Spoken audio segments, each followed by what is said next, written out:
Hi guys, welcome to the vlog. Once again, advice for today's how to speak to God.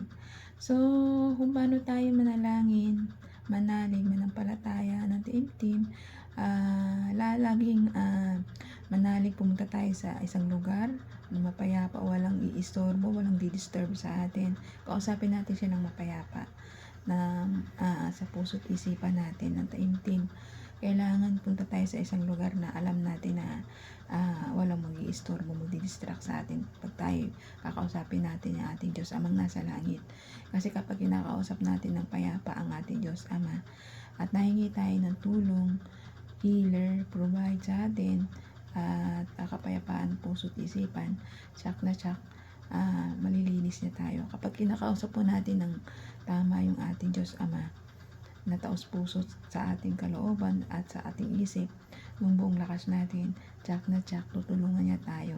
Tsak na tsak, lahat ng mga pangangailangan natin, hiling natin,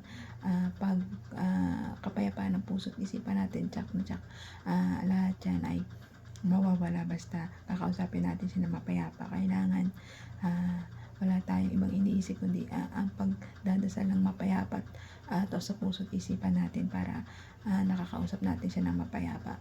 Pag ginagawa natin yung mga ganitong gawain na pagdadasal sa kanya palagi at iwas natin sa mga anumang gagawin nating maling dito sa ibabaw ng mundo, tsak na tsak, magagawa natin yan ng matuwid kasi nandyan yung ating Diyos Ama sa ating pagkatao. Kapag may Diyos kasi tayo sa ating pagkatao, nalalayo tayo sa alam natin na tsak na tukso o maling gawa na magdidesisyon tayo ng alam natin na mali.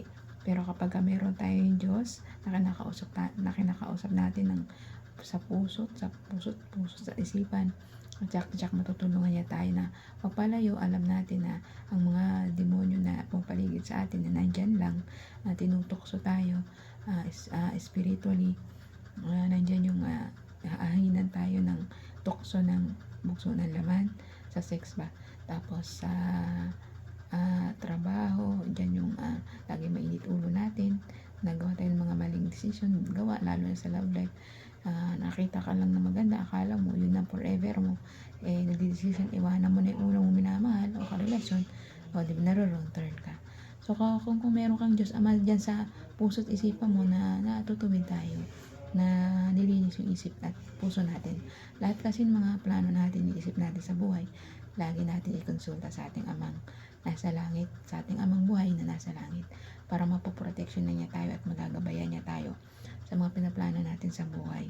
Kasi kapag nagpaplano lang tayo ng sarili natin, ay malulus tayo. Kailangan talaga meron tayong Diyos Amang nakaagapay at nakabantay at lagi tayong nagdarasal at nananalig sa Kanya na para gabayan niya tayo at tulungan sa pang-araw-araw nating buhay dito sa ibabaw ng mundo na to.